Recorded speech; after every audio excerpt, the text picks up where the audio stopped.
All right, Stephen. Well, I have to say your performance was absolutely amazing. Thank you.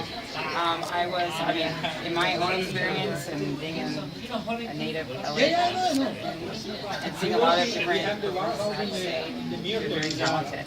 So everyone wants to know something about you guys. So tell me a little history. How long have you been knowing your talents and being musically inclined? Well, I started singing ever since I was a kid. Since I was 2 or 3 years old, I was always singing. But I didn't pick up the guitar and start playing and writing music until I was about 11, 12, right around there. That's when I received my first Beatles album, and I listened to that. And right around the same time I received the guitar that was handed down to me, I belonged to my uncle. So those things kind of collided, and it was this perfect storm of being completely inspired by the Beatles, who are my biggest influence by far, and getting this new instrument, and things kind of just exploded from music to me. And so I started playing the guitar and music, and it wasn't too long before I started writing my own songs, being really inspired by Lennon and McCartney and others. They wrote, their own music. So I really, started doing that since I was 11, 12. I've been singing pretty much my whole life. So I hear a little bit of a rumor of how your whole experience of coming to LA is quite serendipitous, if not, not just luck, but it's, I would say it's meant to be, it's fate. So tell us how you came to LA and how you met these also talented musicians as well. Yeah, definitely. Well, I studied music at Indiana University as well as this guy, Ryan. Yeah, that's right. I studied at the IU Jacobs School of Music, and I got my bachelor's and my master's in music there, in vocal performance. And then after that was over, I knew that staying in Indiana to pursue a career in music, at least a career as a songwriter, a singer-songwriter, Indiana probably wasn't the best place to be. So I knew it was either going to be New York or Nashville or LA, and I kind of just. Each place had different things going for it. I felt my magnetic pull. But I think I felt his magnetic pull. And because I just woke up one day and I was like, Ryan Knudsen, I gotta go to LA. And so,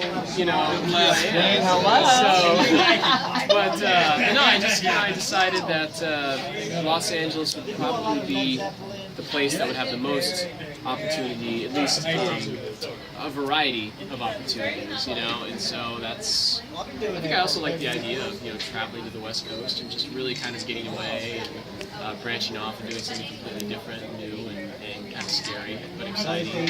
And so I just chose LA, and I moved out here with not a whole lot going on, not much plan. I didn't have a job when I moved out here, and my parents helped me move. They've been very supportive of me, and but I just kind of came out here with all my stuff and my guitar, and kind of hoping for the best. And I've just been trying to kind of build up this thing, since I've been out here. I've been out here almost 2 years now, and that's, I guess, kind of my story. And then as far as meeting these guys, I'll start with Eddie.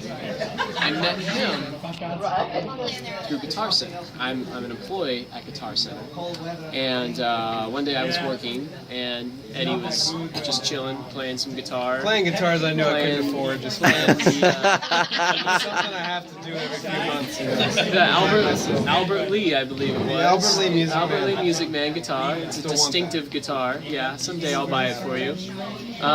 Anyway, he was playing his guitar, he was jamming, and I went over to try to sell him something, and we just started talking, and he obviously wasn't buying anything. Because I had $0. But he was a cool guy. Obviously, nonetheless. Hey, that's a great place to network. I've heard many stories. It really is a great place to network. And so anyway, we started talking, and at the time, I was getting ready to work on this project that I just completed, my first album, and I was looking for a lead guitarist. And so I started talking with him. He started telling me a little bit about his philosophy on music. And it was very much of the mindset, very much a session guitarist, not like some of these other players that you see that just come in and play as many notes as they can into a phrase or whatever. But definitely understood the value of restraints and giving to a song what the song needs. Nothing more, nothing less. And we kind of shared that same philosophy, and we just really hit it off. And so we exchanged information, and then I think we hung out the next night. We jammed, and then I just knew after jamming with him, I'm like, wow, this guy, he's quick to pick things up by ear. He has a really, really great musicality about him, and he just knows. Like, we were kind of on the same wavelength. It was really kind of bizarre how easily we just kind of wrote things, and I'm like, well, this is obviously the guy, to be recording this album with me. So that's how I met him. Did I leave out anything? Well, the funny thing is, he pegged me for a session guitar player right off the bat, and I moved to LA. This is when I freshly moved to LA, so I've only been here about a year, and I'm moving out here to try and be a session player. And so he's like, "Are you a session player?" I'm like, "Why, yes, I am." Yeah. Oh, yeah. Oh, yeah. All the time. Yeah. All that session stuff. And sure enough, just one thing about Stephen, he's aside from the fact that he's incredibly talented, he knows how to stretch people, and I mean that in a creative way. Yoga. I know firsthand. That's kind of weird. Wow. He knows. This is too far. This is where he knows how to challenge the musicians he works with, and I appreciate that in a collaboration as someone who makes you better. And he definitely does that. He was the first person I was actually really jamming with since I moved out here. So it was nice to get out of that initial funk of just moving here and not knowing my place really, and he kind of kicked that off. And so I'm actually grateful for that. So it worked out great. Here we are. That's awesome. Hug it out. Real, You like that, wouldn't you? Yeah. When the cameras are off. So, to my left here, we have Ryan Knudsen here. He saved me because this is a lot more romantic. The bromance. So, The kindred spirits, the soul brother. So, as I mentioned before, Ryan and I actually went to the same college. We actually studied music at the same music school. He studied percussion and I studied vocal performance, but I never knew the guy all the 5.5 years I was there doing my 2 degrees. A bunch of mutual friends. A bunch of mutual friends. I mean, it's really, the school is not huge, Hey, it's really meant to be. That's how it works. Well, that's what's funny. So, I felt this magnetic pull and I moved out here. But I actually met him for the first time through a mutual friend.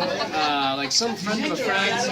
I was just, when you move out here, any kind of lead you have and any kind of contact network, whatever you call them up, you're like, hey, I know you because this person, and like, what can you do to help me? Basically, It was actually through LinkedIn that our mutual friend got a hold of me and said, okay. I'm friends with Stephen's dad, and I think that's what it was. And I had played a gig for a Hoosier alumni party here in LA at this guy's house. Yeah. Really great family, and so they put us in touch. Yeah. And basically didn't even bring up music really at all. They just said, this guy's moving to LA, you're in LA, you both went to IU, you want to hang out. So we just kind of went for beers. Yeah. And That's right. Yeah. that's so kind of it didn't even really start musically. Yeah, It our just first started- mutual interest was beer. which just leads to romance. Yeah, that's a combination for It's a natural progression, right? Never fails. It's the middle American thing to do, right? Yeah, It exactly. all starts with Hey, we're beer. Midwestern boys. No, that's okay. And that's pretty much it, really. We just started hanging out after that, playing music. I went to go see he's a he's a super, super versatile percussionist, and he blew me away when I went to go see him play the first time. He was with his jazz band, which are called MirandaMedia1 Trio. Yes, thank you. Really, just really stunned me how good they were, and especially this kid. He was really the star of the group, honestly. He really was. And he had this thing that was similar to a tambourine, but it's not. It's Brazilian, and it's called a... remember it? Close. Pandeiro. Yeah, okay, alright, that was almost there. Anyway, he was doing that. He was doing all kinds of crazy stuff. Anyway, I was like, man, this guy is awesome. I want to jam with this guy. And so then we just started, playing together, and I showed you some of my original stuff, and we jammed on some stuff, and we just kind of hit it off, not only, musically, but we just enjoyed hanging out, so, and that's pretty much. And then I got these guys together, when we started, working on stuff for the album. It was really important to me, even though stuff on the album was recorded separately, we tracked it separately. We didn't all get together in one big room and record it. We recorded the percussion first, and the drums, and the whatever. Although I think the percussion and bass were done at the same time. That's right. But for the most part, it was piecemeal. But it was really important to me that everyone got together and we met each other and we actually played the songs live together before we went into the studio, because I wanted people to get a feel for what the finished product was going to sound like, just so they could kind of have that in their mind when they went into the studio to lay down their own individual part. So, which is cool, which is something about Stephen that is unique in that we are session musicians that record, and I get brought in just to do a track or do an album, never seeing anybody, never not, but he was really adamant. He was like, I want this band to have a cohesive, love for each other, where where we know each other, where we've been hanging out, we've been eating, drinking and stuff, and just chilling together before we play, which was really a unique thing for LA, which I think is Midwest influence, and the hang comes first kind of thing, which is cool.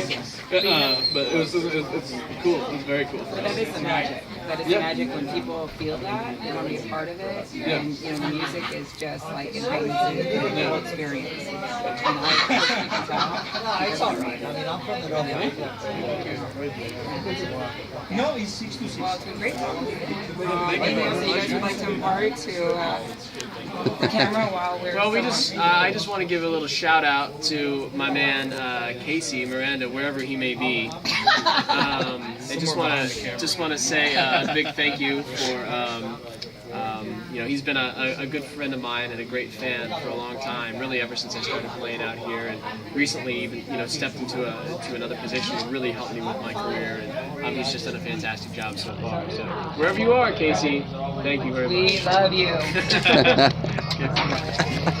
Nice.